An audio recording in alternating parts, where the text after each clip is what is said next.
ہم کریں گے ہر مظلوم کی حمایت۔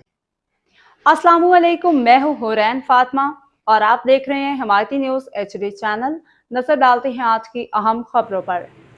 رسول خان سواتی نے میرٹ پر نوجوانوں کو روزگار دلوا کر مثال قائم کر دی۔ روزنامہ حمایتی نیوز رپورٹ۔ احمد دین حمایتی PS 86 کے جنرل سیکرٹری جناب رسول خان سواتی نے بحث کالونی، لیبر سکوائر، جمعہ حمایتی گوٹ اور اطراف کے نوجوانوں کو ہیلتھ اور ایجوکیشن گریڈ 1، 2، 3 اور 4 میں میرٹ اور حقدار ہونے کی بنیاد پر نوکریاں دلوا کر بہترین مثال قائم کر دی۔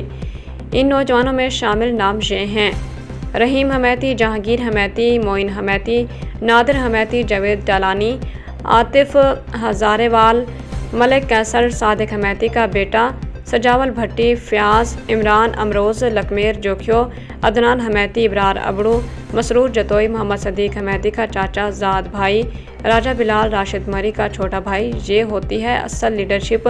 18 نوکریاں دے کر رسول خان سواتی نے عوام کے دل جیت لیے اور علاقہ مکینوں کے مطابق یہ تمام تقرریاں مکمل میرٹ پر کی گئیں اور ان میں کسی قسم کی سفارش، اقربا پروری یا ذاتی تعلق کو شامل نہیں کیا گیا۔ رسول خان سواتی نے ثابت کیا کہ اصل قیادت وہی ہے جو حقدار کو اس کا حق دلائے۔ حدیث نبوی صلی اللہ علیہ وآلہ وسلم: مزدور کو اس کی مزدوری اس کا پسینہ خشک ہونے سے پہلے ادا کرو۔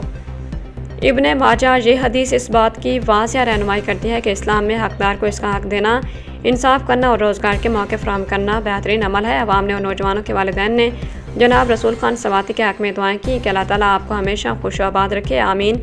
اور جمعہ حمایتی گوٹ، بحث کالونی، لیبر سکوائر اور دیگر علاقوں کے عوام نے رسول خان سواتی کی اس بہترین کارکردگی کو سراہتے ہوئے کہا کہ انہوں نے رنگ، نسل، برادری اور تعلقات سے بالاتر ہو کر نوجوانوں کو میرٹ پر نوکریاں دلوا کر ایک نئی روایت قائم کی ہے۔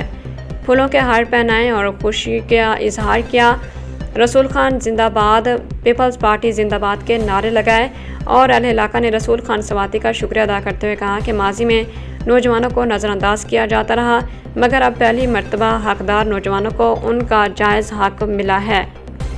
باخبر رہیے ہر جگہ ہر وقت، جانیے ملکی و غیر ملکی حالات و واقعات یقین کے ساتھ۔